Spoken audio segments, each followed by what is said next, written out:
下，这千年太岁乃是突厥可汗的长子阿史那都进献，臣弟借花献佛，恭祝陛下万岁，龙体圣安。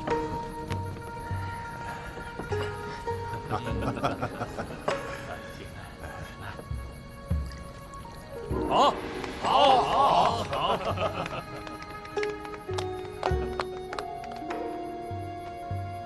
这样的宴席着实让人烦闷。你大可不必来。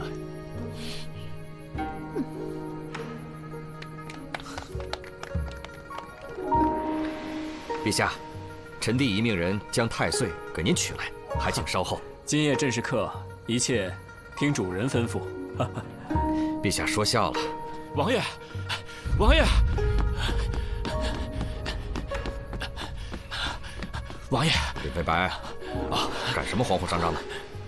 什么事啊？不必惊慌，慢慢说。啊，是陛下。王爷，张夫人她，张夫人又怎么了？她被千年太岁杀死了。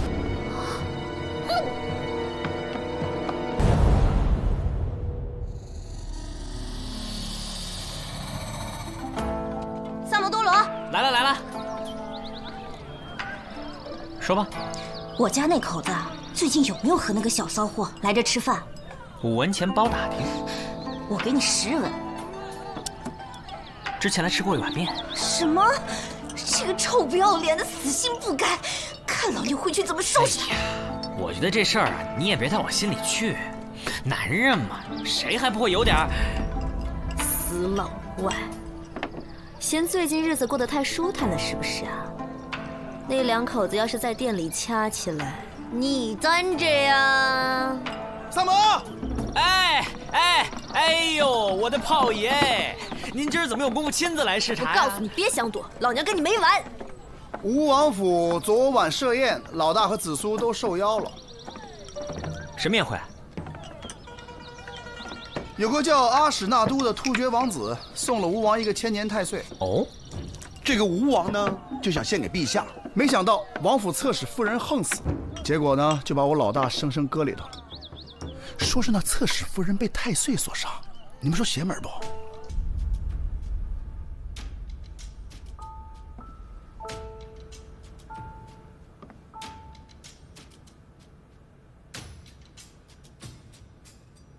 李少卿，你能替本王查案吗？只能劳烦王爷派人盯紧每一个赴宴之人，因为能在王府中自由走动、不受约束的人，都有可能是凶手。去，照办。是。王爷，阿史那都已派人严加看管。哎，王爷，王爷，王爷，臣妾早就跟您说过，那是邪灵之物，根本不是什么灵丹妙药。送王妃回别院。王爷，王爷，阿史那都为何向本王进献太岁？别以为本王不知道。王爷，臣妾是冤枉的。带他下去。相信臣妾。带他走。王爷。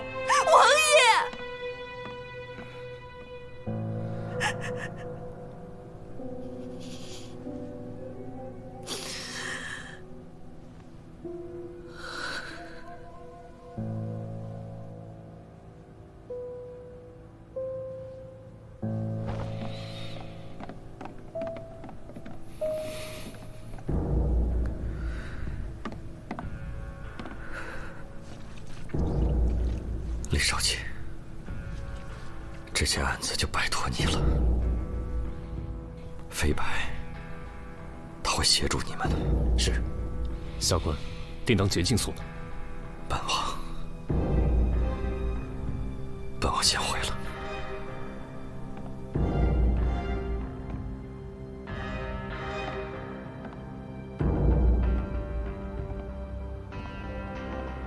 李少卿，这个库房四面都没有窗户，我们派了4个仆人把守，2个时辰换一次。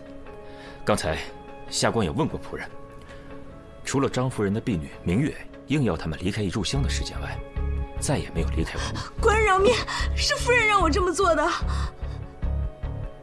什么意思？夫人近来体弱多病，之前听说太岁有延年益寿、永葆青春的功效，便动了私心来偷吃。因此，她叫我支开仆人，自己偷偷来到库房。哦，小的记得，王妃之前劝过张夫人别打太岁的主意，两人为此发生争执。后来还是令长史过来将两人劝好的。啊，确实如此。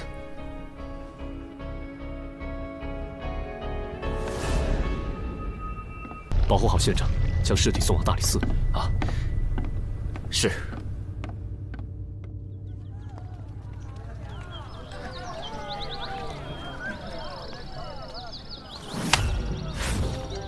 让萨摩跟我去办案。他是你大理寺的人，还是我凡社的人？反正你店里生意也不怎么好。哪只眼睛看见我店里生意不好啊？开个价吧。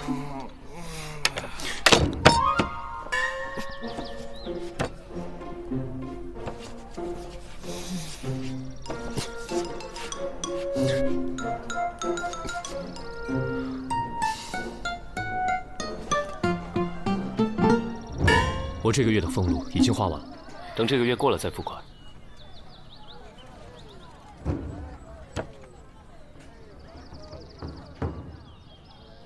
3份利，成交。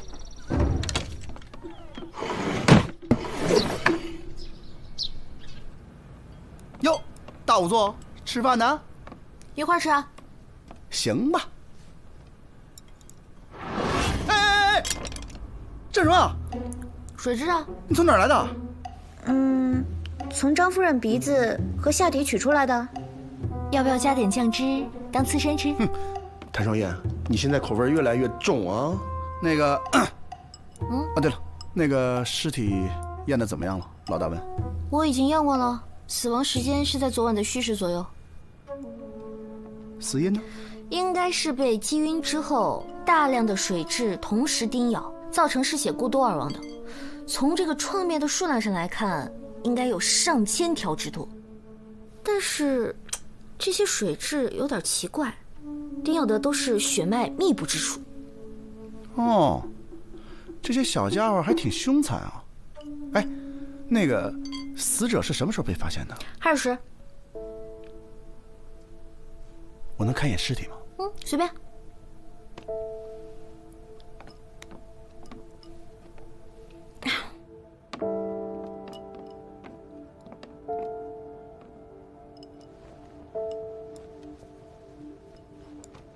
那个，你先吃饭啊，一会儿让老大他们过来看。你怎么看一眼就走的啊？那些水蛭是物证啊，你别真给吃了。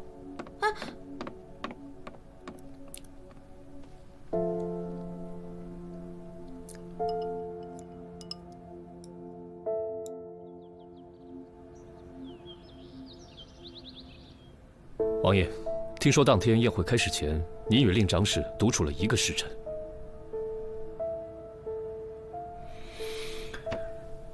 正是。当时我和飞白先去查看了一下贡物，之后又来到书房里喝了一点酒。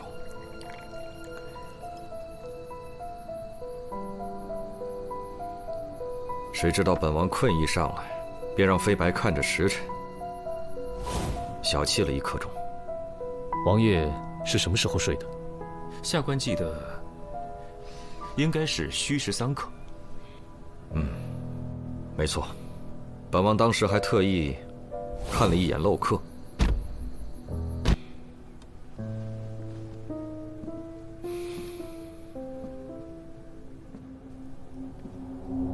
此事还烦请李少卿不要在朝中宣扬。请王爷放心。那就好，辛苦各位了。本王还得处理一下张夫人的事，暂且失陪了。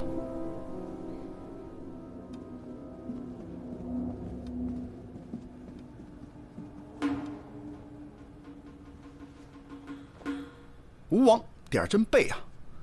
你看这个吴王呢，年轻的时候就死过2妾，这人呐有权有势有啥用呢？所以，废话那么多。听说现在嫌疑最大的是王妃，有杀人动机吗？没错，她是外域人，御赐的大婚。自从侧妃张夫人入了王府后，深得宠幸，此后王妃便一直幽居在流霞别院。与其说别院，倒不如称其为冷宫，更为确切。那咱便去会会这个被打入冷宫之人。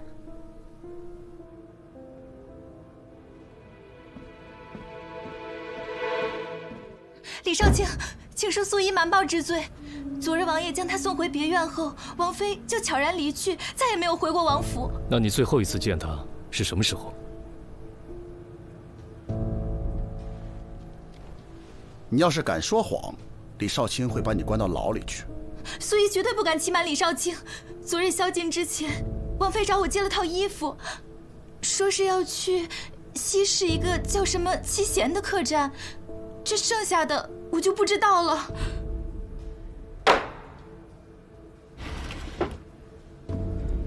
那女子和一个突厥男人在房中大吵大闹，折腾了一晚上。之后他们二人还出去过吗？那个女子争执过后就独自离开了。那个突厥人好像叫阿史那都。我求你不要再缠着我了。云舒，我这就带你回突厥。我们已经不可能了。你肯定有难言之隐，你告诉我。没有，我以为人父。阿史那都，你别再逼我了，这不是爱，是占有欲。可是我爱你啊！我就听到这些。有发现吗？没什么有用的东西留下。放开我！放开！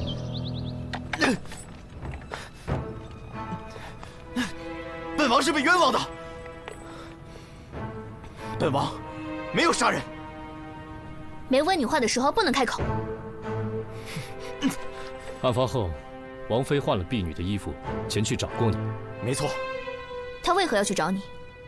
我和云舒多年前就已经相识了，而且早在她被你们皇帝赐婚之前，我们就已经私定终身了。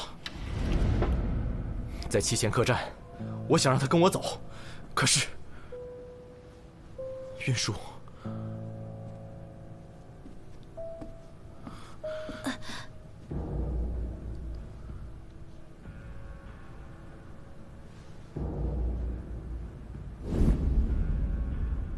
那日王妃去过七贤客栈后就失踪了，你知道她在哪里吗？她不见了。难道不是你伙同王妃一起杀了张夫人吗？那个什么张夫人，我见都没见过，我为什么要杀她？这次来大唐，我只不过想把云舒带走而已。你们一定要找到云舒，求你们了，求你们。把他押下去吧。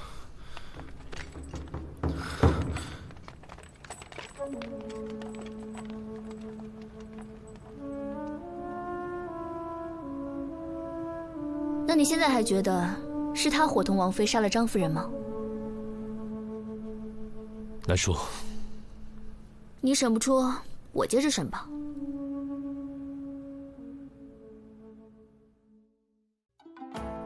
彼黍离离，必稷之苗。彼黍离离，必稷之苗。行迈靡靡，忠心摇摇。行迈靡靡，忠心摇摇。知我者，谓我心忧；不知我者，谓我何求。你们回来啦！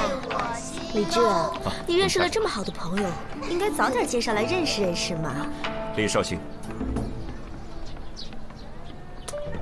看人家多有礼貌。我平时也很有礼貌，好不好？怎么不夸我啊？懂不懂什么叫不怕不识货，就怕货比货啊？哎，别说，你们真的很有共同之处。哪里？口味重啊？因为喝茶也要加很多盐啊。好了好了，我去给你们准备些膳食。哎，萨摩。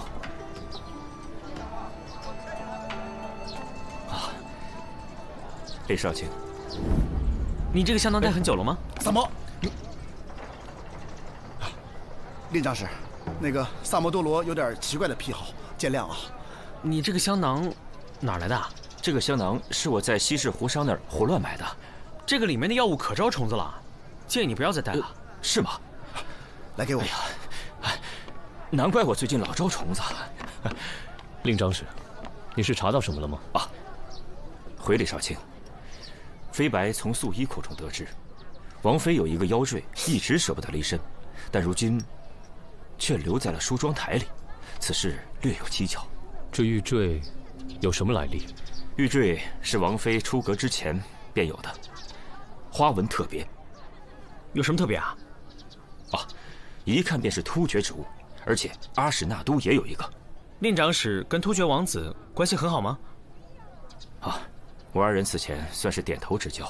他被捕之后，吉隆可汗震怒，派10万大军驻扎我边境，逼大唐交人。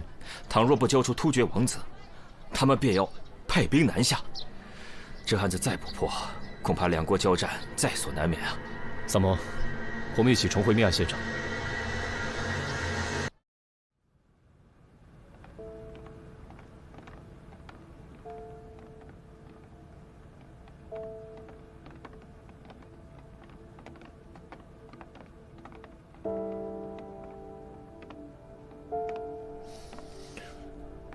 当晚，除了在府内其他地方的几个小厮没有出现以外，其他与张夫人密切来往的人，都有不在场的证明。李少卿，当晚值守的几个仆人都带过来了。你们几个一会儿好好回答几位官人的问题。是。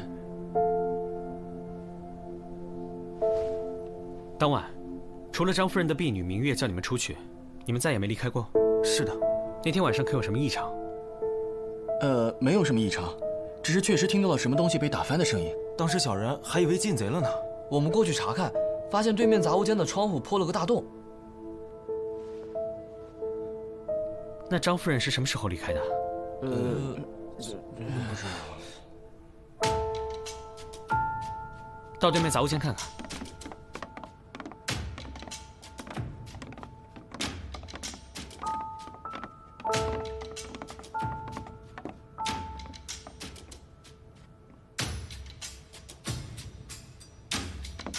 令长史，你带仆人先下去吧。李少卿有何吩咐，尽管唤我便是。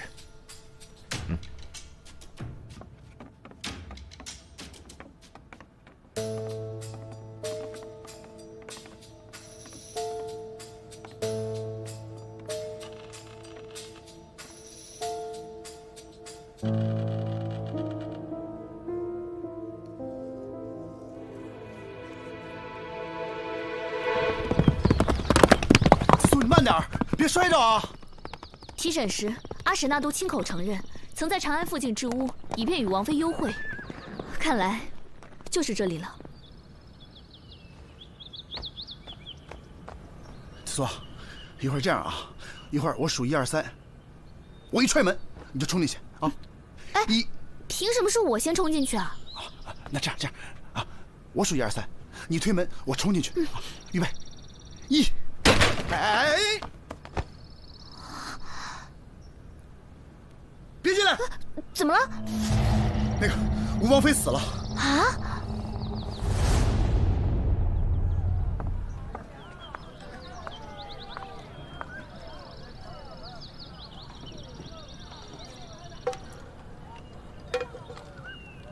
去哪儿了？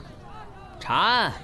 紫苏和3炮托人带了个口信，说他们在一个叫什么的地方发现了吴王妃的尸体。有详细位置吗？地图，给我。这种钱你也赚？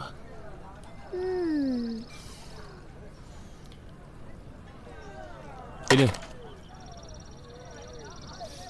难怪萨摩跟你一模一样。哎，我可只说了一句话，关我什么事啊？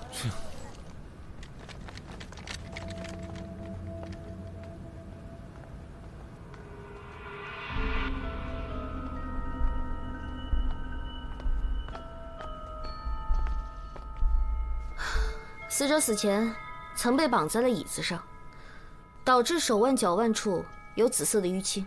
死者的头部被钝物击打过，但这并不是最终的死因，真正的死因应该是肺部的那一刀。刀口形状奇特，像是某种抑郁病人所致。能知道这个小屋的人，一定是对阿史那都和王妃都异常熟悉的人。能在吴王府中杀害张夫人，而又绑走王妃的，必定是对这二人十分熟悉的人。我觉得你想到的跟我想到的是同一个人。对，但是问题，他是怎么做到的？杀人动机又是什么呢？我总觉得哪儿不对，可是哪儿不对呢？我们只能再去趟吴王府，但愿能赶在证据被毁之前找到。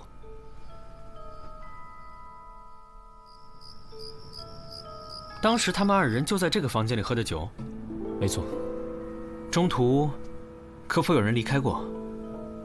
并没有，除非他二人串通，制造假的不在场证明。哎，你们看，这吴王就是财大气粗啊，这漏客都是用酒做的。喏，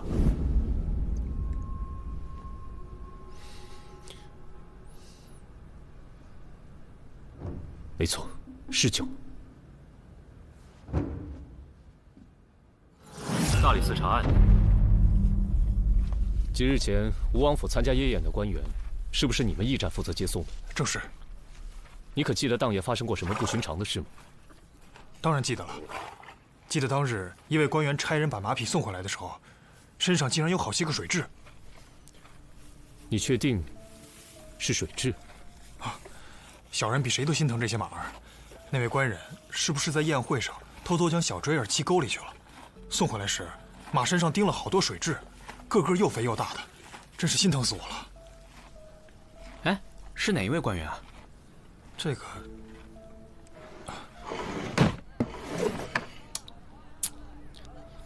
不是，老大，你们到底是发现什么了呀？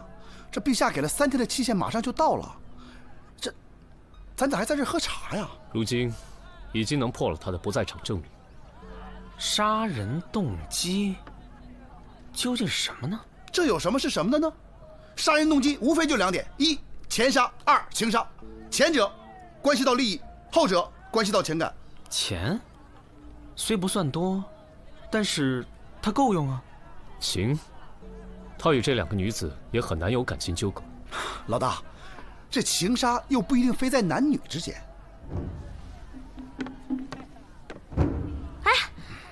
你们还有心情在这儿喝茶？不是说给你们限制的时间已经到了吗？就这几天啊，突厥士兵已经袭击了一个小村子。放话说，倘若阿史那都那儿有1根毫发损伤，他们将一路南下。哼，你还笑得出来啊？三胖，你真是个断案高手。案子破了，我知道动机是什么了。我破的案？哼。这个案子从一开始就指向阿史那都，一旦阿史那都被杀，突厥和大唐的战事就在所难免了。糟了！来人呐！本王没杀过人，快放我出去！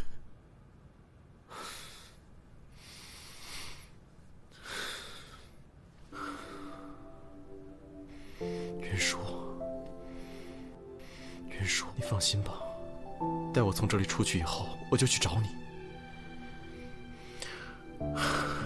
把你带回突厥。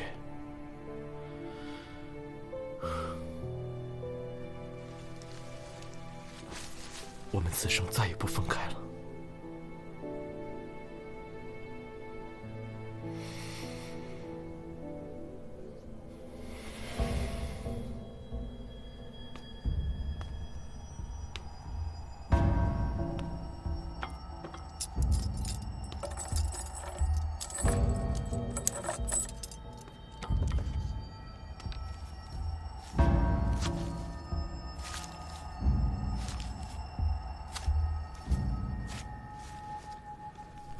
王子，您的饭来了。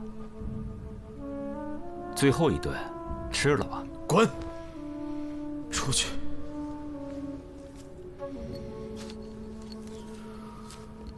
那您喝点水吧。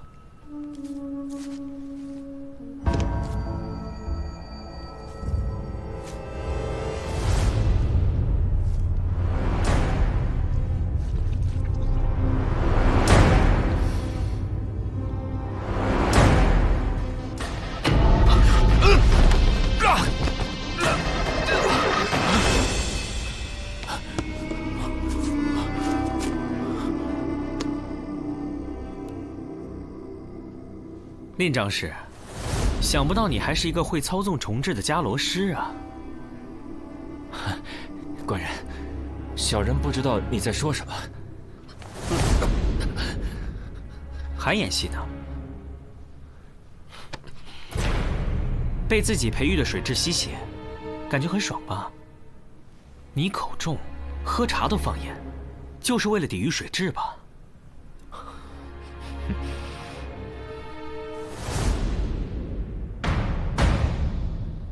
你们这是血口喷人！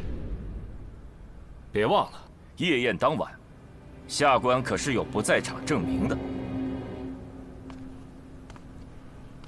在晚宴开始之前，王爷不是曾经小憩了1刻钟吗？哼，1刻钟？吴王府的书房到仓房的路上，来回便不止1刻钟，我有何时间作案？把东西抬上来吧。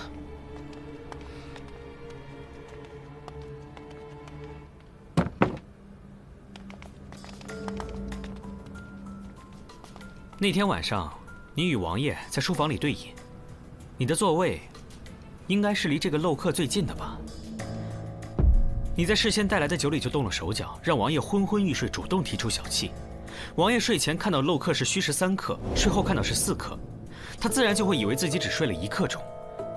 可你应该事先将酒倒入了漏客当中，漏客显示为虚实3刻，很有可能才2刻不到。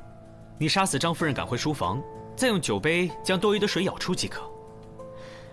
令长史，难道你没闻出这漏客里的水有酒的味道吗？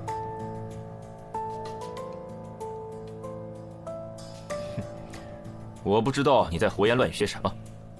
仓房对面的储物间里有个蜡烛制作的岩石机关，丝线的一头绑有重物，时间一到，蜡烛点燃丝线，重物自然就会将窗户打破。我曾经问过吴王妃的仆人，当时也是令长史告诉张夫人这个太岁的奇妙之处吧，而张夫人果然信以为真，以为吃了太岁，她就能够延年益寿、永葆青春。这是世间女子的贪念。你和张夫人约定好了作案的时间和步骤，你先去了对面的杂物间做好机关，然后张夫人命明月将看守支开后，你们便可以趁机潜入库房。当张夫人正欲享用太岁时，你趁机将其杀死，而蜡烛机关触发后，看守自然会跑到对面去查看，这样你就有了逃离现场的时机。负责接送官员的一族也告诉我们，宴会当晚，令长史所乘马车的马上发现了水蛭，而且据他们所见，发现的水蛭十分的肥硕，那是迦兰特有的银鞭蛭。这种水蛭需要用人血孵化，吸血极快。你身上随身带的那个香囊，一闻便知是伽罗虫是用来御虫的。你为了伪造太岁吸血的假象，将夫人打晕之后，便驱使大量的银鞭蛭吸张夫人的血，导致张夫人流血过多而亡。说来说去，纯属臆测。我与张夫人平日里素来无冤无仇，我为什么要杀她？你假托太岁杀人，再嫁祸给突厥王子，圣上下令将其收押，如你所愿，突厥必然被激怒而出兵。我推测，吴王妃应该就是看破了你的秘密，才被你残忍的杀害了吧？你说什么？云舒死了？是的，他死在了山谷的那个小屋中。为什么？为什么？告诉我！我那么的相信你！放开！放开！说说吧。王妃无意间发现我与突厥的密信，我只能暂时囚禁她。王妃，只要你乖乖的待在这儿，我一定不会杀你。我不明白，你为什么要这么做？你明白又如何？你这么做，只会引起大唐和突厥纷争。难道兵连祸结，白骨路易才是你真正想要的吗？长史，令长史，现在收手还来得及。哼，你跟我说这些有何用？我本来就不是大唐的人。那我问你，张妍妍是你杀的吗？那是他自找的。我只是跟他透露了太岁的功效，可是他贪心啊，非要去偷吃才给我机会的。作为复国大计的一环，他必须死。那我呢？啊，对于你而言，我也只是你的一枚棋子，是吗？那你也肯定清楚，你如果不杀我，我必定会去破坏你的计划。可是我没有选择，我是大唐的子民。王妃，只要你乖乖的待在这里，我绝不会杀你。事成之后，我一定放你走。王妃，放开我！王妃，你为何要逼我？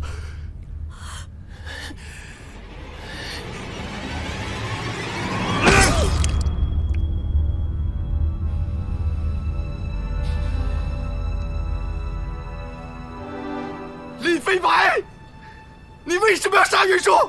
为什么？我要扒了你的皮！我查过了你的通关文牒，你是近几年才从外域来到长安的。你的通关文牒上写了你来自柔然国，但你根本就没有柔然人的生活习惯，你的文牒是假的。你是迦兰国的人吧？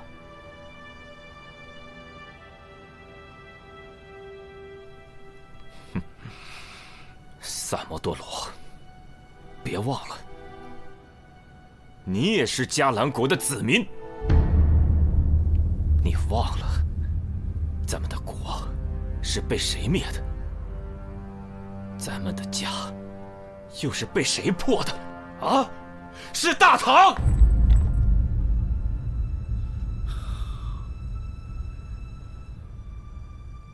难道你就不想重建迦兰吗？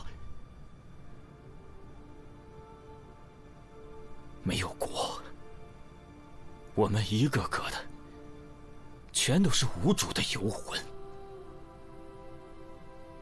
唯一能让我活下去的动力，就是重新振兴迦兰国。人早晚都会死的，与其在灭国以后苟且偷生的活着，还不如为复国大业而亡。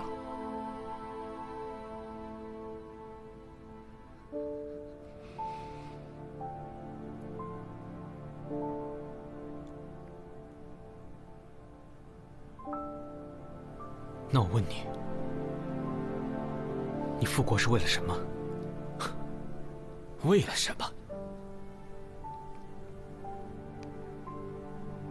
为了迦兰逝去的子民，为了在战火中亡故的大哥和母亲。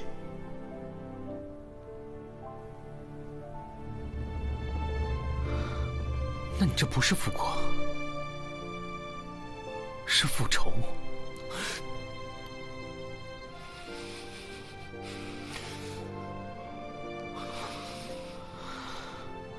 我还记得，我小时候在迦兰过着那种无忧无虑的日子。我也记得，我躲在柴火堆里，眼睁睁地看着我的家人在眼前逐渐消失。没有人会比我更痛，也没有人会比我更恨。我常常在想，难道我们因为我们心里的仇恨，难道我们因为我们所谓的复国，就要去杀掉别人的母亲和大哥吗？就要让更多的人成为像我一样的孤儿吗？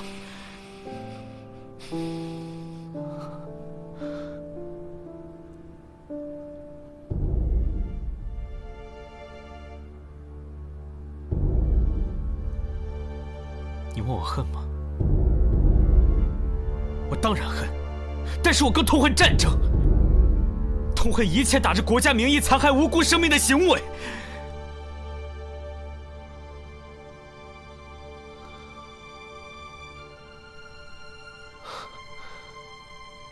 林大哥，不要再执迷不悟了，好吗？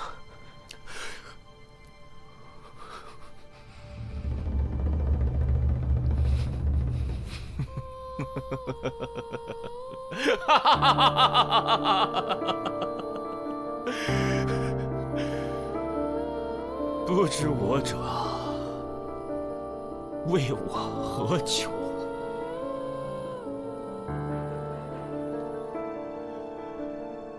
我只恨大计未能如愿，天佑嘉兰。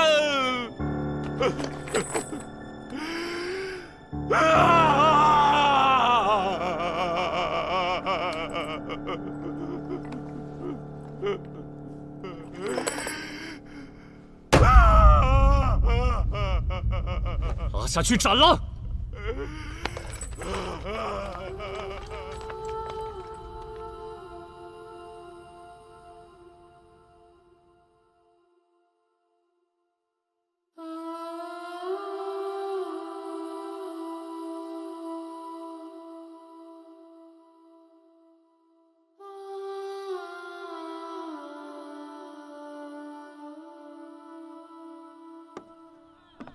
陛下向天下宣告，是吴王妃因擅妒杀害了侧妃张夫人，如今已派人将阿史那都送回了突厥。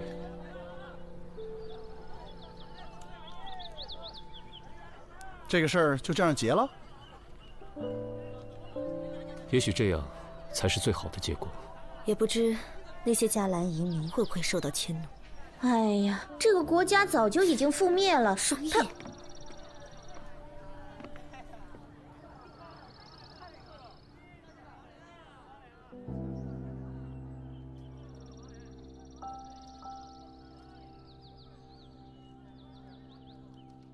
嘉兰，也许此生只能在梦里回去了。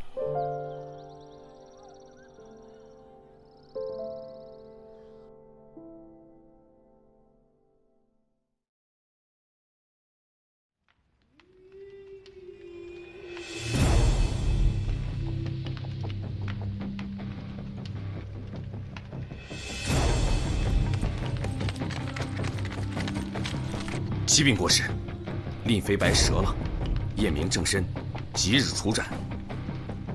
这个案子还是萨摩破的。正是，若非他从中作梗，大唐和突厥已经开战，这个人必须处斩。愚蠢！萨摩是一颗棋子，没有他，复国大业不可能进展得如此顺利。此话怎讲？请国师明示。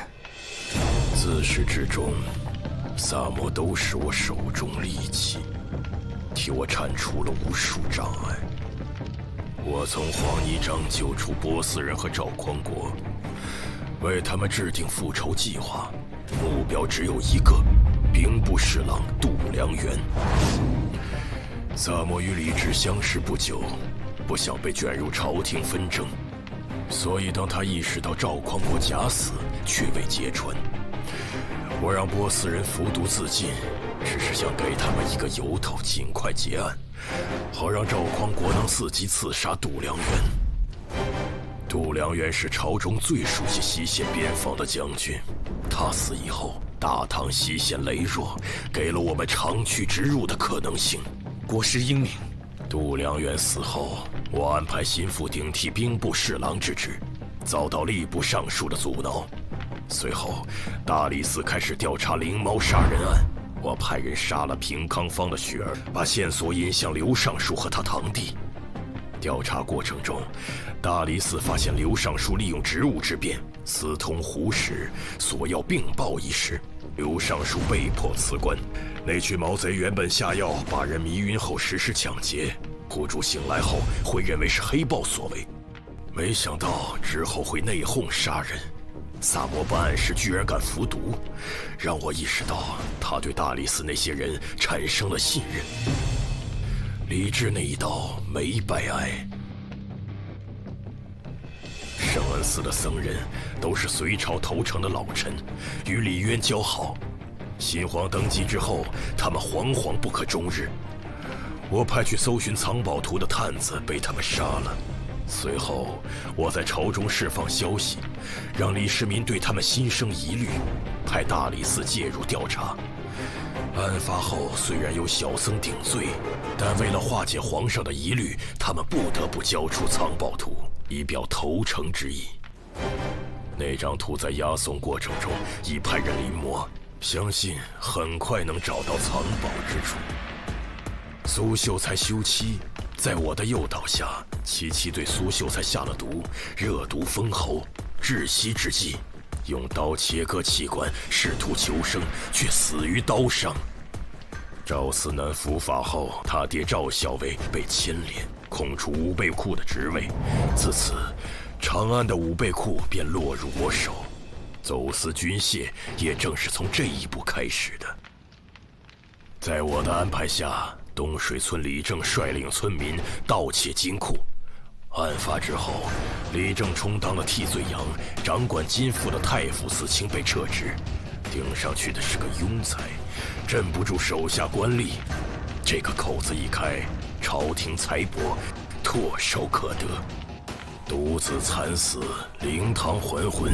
在我的诱导下，急于复仇的僧人了凡与杜老太太合谋杀人，被萨摩识破。杜老太太被发配充军，她在长安西南的3000亩山地落入我手，成了我们的驻军点。神头刘芳是我在长安的线人，常年为我提供坊间情报。案发后，萨摩看到了玉佩上的伽罗纹样，开始怀疑刘芳的背景。他居然还记得伽罗圣歌，让我很意外。古氏怨灵一案，我为冯玉制定了复仇计划，数名高官死于非命，职位空缺。我方有3个4品以上官员入职，大获全胜。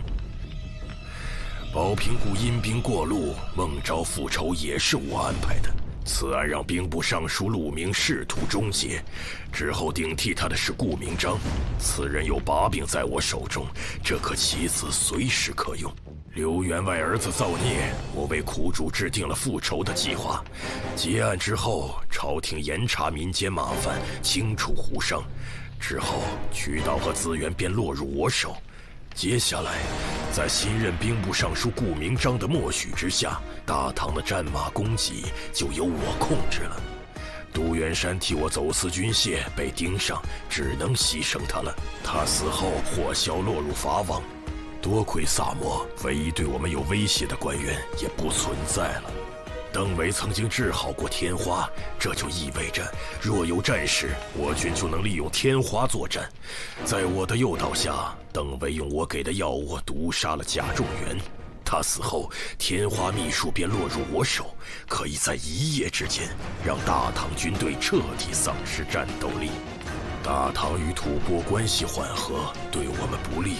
在我的提醒下，吐蕃国君意识到玄武对李世民犯忌，于是有了之后的连环杀童案。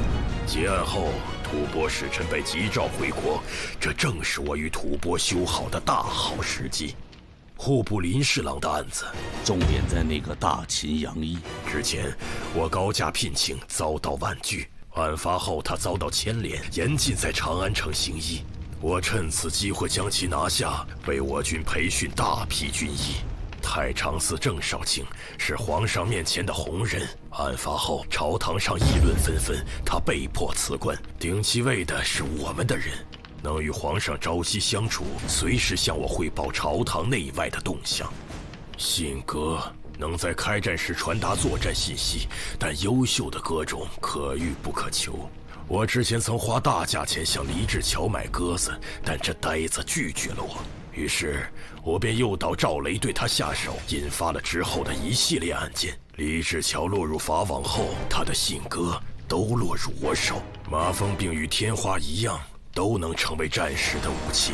我派蛇师前往不周村，就是为了找到治疗麻风病之法。结案后，麻风病人的衣物、皮屑和那些沙袋蛇卵都落入我手。皮影师与侏儒复仇，涉案高官陆续横死，再次引发了朝堂震荡。结案后，我方有3名5品以上官员入职，自此我在朝中的布局已出现端倪。黑道上走私最盛的，除了咱们，就是东篱山庄，但他们有代王做后盾，很难撼动。幸亏有萨摩多罗，我才得以铲除东篱公子。此后，东篱山庄也落入我手，彻底垄断了走私渠道。林白案是萨摩离我们最近的一次。结案之后，我紧急撤离了长安西南所有驻军，我方损失了6名将士，愿神保佑他们的灵魂安息。城郊那块荒废的菜地有数个菜窖，是我用来临时存放军械的地方。戏班的人经常在此出没，只能想办法除掉了。木商张某手下有数百名能工巧匠，把他除掉，那些工匠为我所用，就能为我军造出最强悍的工程器械。属下明白了。我安排令飞白做局，是想挑动大唐与突厥的战争，可惜败了。不过武王从此失势，也给我们腾出了不小的空间。可以说，这些案子在萨摩的协助下，为我方争取了最大利益。国师深谋远虑，属下佩服。只是萨摩天资过人，机敏狡慧，总有一天会意识到我们的存在。我做了这么多，就是在等待那一天的到来。毕竟，萨摩是伽罗的王子，也是我王唯一的血脉。灭国时，萨摩还小，不记事，只知道自己是伽蓝的子民。若能复活，继承大统的人也只有他。愿主神庇佑，让萨摩耶早日觉醒，燃起心中的清凉圣火。